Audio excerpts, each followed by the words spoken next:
আসসালামু আলাইকুম ভিউয়ার্স, আশা করি সবাই ভালো আছেন। আজকে আমি আপনাদের একটি প্যানেল মেরামত করে দেখাবো যে প্যানেলটিতে কোনো ছবি আসে না। তো প্যানেলের লাইটটা কিন্তু ঠিক আছে, বাট কোনো স্ক্রিন নেই, কোনো লেখা নেই, একদম ব্ল্যাক স্ক্রিন হয়ে আছে। তো টেলিভিশনটি আমার অলরেডি খোলা আছে। আমি আপনাদের জাস্ট দেখাচ্ছি যে আসলে সমস্যাটা কি এবং কোথা থেকে এই সমস্যাটা সমাধান করা যায়। তো এটা কিন্তু খুবই ইজিভাবে আপনাদের সমস্যাটা সমাধান করে দেখাবো। আমি টেলিভিশনটি পাওয়ার দিয়ে দেখাচ্ছি। এখানে দেখেন যে ব্যাকলাইটটি জ্বলতেছে। তো আমাদের স্ক্রিনটি আমি যদি আপনাদের দেখাই, তো তাহলে বুঝতে পারবেন যে আসলে সমস্যাটা কি। এখানে দেখেন একদমই ব্ল্যাক স্ক্রিন, শুধু হালকা লাইটের আলো দেখা যাচ্ছে। তো কোনো স্ক্রিন, লেখা বা নীল আলো, তো ঝিরঝির কোনো কিছুই নেই। তো আমার এই প্যানেলটিতে সিকেবি লাইন কাটতে হবে। এটা কাটিং করার আগে প্রথমে আমাদের যে কাজগুলো করতে হবে, আমাদের টিকনের যে মেইন যে কয়টা ভোল্টেজ আছে, তো সেই ভোল্টেজগুলোকে আগে মেপে দেখতে হবে যে কোন কোন ভোল্টেজটা ঠিক আছে এবং কোন ভোল্টেজটা ঠিক নেই।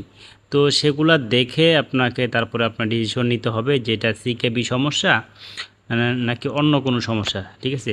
তো আমাদের এই প্যানেলটির মডেল হচ্ছে LHC320AN10।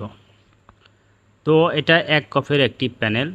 তো এটার মধ্যে মূলত সমস্যা হচ্ছে এটা সিকেবি লাইন শর্ট দেখাচ্ছে, আর এটার সিকেবি লাইনটা কিন্তু দুই পাশে দুইটা, অনেকে দেখা যায় যে বাম পাশে কাটে, অনেকে ডান পাশে কাটে। ঠিক আছে, লেফট সাইড এবং রাইট সাইড। তো আসলে কোন পাশে শর্ট হলে আপনার কোন ভোল্টেজটা থাকবে না এবং কোন পাশে আপনার শর্ট থাকলে কোন ভোল্টেজটা থাকবে, তো এগুলো আগে বুঝতে হবে। তো আমরা প্রথমে বাম পাশে অর্থাৎ লেফট সাইডে আমরা এখানে যে আমাদের সিকেবি লাইনটা রয়েছে, তো সেই সিকেবি লাইনটা আমরা কাটবো।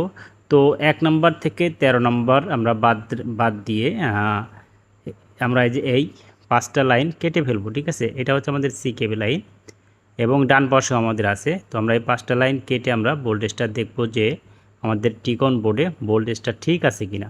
তো কাটার আগে আপনারা অবশ্যই ধারালো একটি চাকু নেবেন বা ব্লেড নেবেন, যাতে আমাদের এটা নষ্ট হয়ে না যায়। তো আমাদের সাবধানে কাটতে হবে এবং এমনভাবে কাটবেন যেটা আপনি পরবর্তীতে চাইলে আপনি যেন এটা সোল্ডারিং করে আবার আগের মতো করতে পারেন। তো সেভাবে আপনারা এটা কাটিং করবেন, কারণ অনেক সময় দেখা যাচ্ছে আমরা সিকেবি কেটে ফেলছি, তারপর আমাদের সমস্যাটার সমাধান হয়নি। তো সেক্ষেত্রে আমাদের কিন্তু সোল্ডারিং করতে হয়। তো আমরা এখানে সুন্দর করে কেটে রেখেছি, এখন আমাদের কোনো কানেকশন নেই, এখন আছে ডিসকানেক্ট অবস্থায়। যেখানে দেখেন আমরা এই 5টা লাইন কেটেছি। তো আমরা এই যে ডান পাশে, এটাও কিন্তু আমাদের সিকেবি লাইন, আমরা এই পাশেও কেটেছি, অর্থাৎ রাইট সাইড এবং লেফট সাইড দুই সাইডে আমরা কিন্তু কেটে ফেলেছি। তো আমরা এবার স্ক্রিনটা দেখব, চালু করে দেখি। এখানে দেখেন আপনাদের দেখাচ্ছি। তো এখন পর্যায়টা কী আসে, আমাদের স্ক্রিনটা কিন্তু একদমই ব্ল্যাক ছিল, কোনো কিছু ছিল না।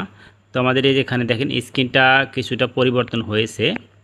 তো আমাদের যেটা করতে হবে, আমাদের এই সিকেবি লাইনটাকে আবার কানেকশন দিতে হবে। এখান থেকে আমরা CKB1 এই পয়েন্টটা বাদ রেখে আর সবগুলো কানেকশন আবার দিয়ে দিব, অর্থাৎ আমাদের CKB1 কানেকশনটা সমস্যা ছিল। তো আমরা আগের মতো আবার সোল্ডারিং করে দিলাম। এখানে দেখেন, তো আমাদের এটা চেঞ্জ হয়ে গেছে। যেখানে এখন আমাদের যে স্ক্রিনটা চলে এসেছে, আমাদের CKB1 যে লাইনটা, এটা শর্ট ছিল, আমরা এটা শুধু রিমুভ করে দিয়েছি। এবার আমাদের টেলিভিশনটা ওকে হয়েছে।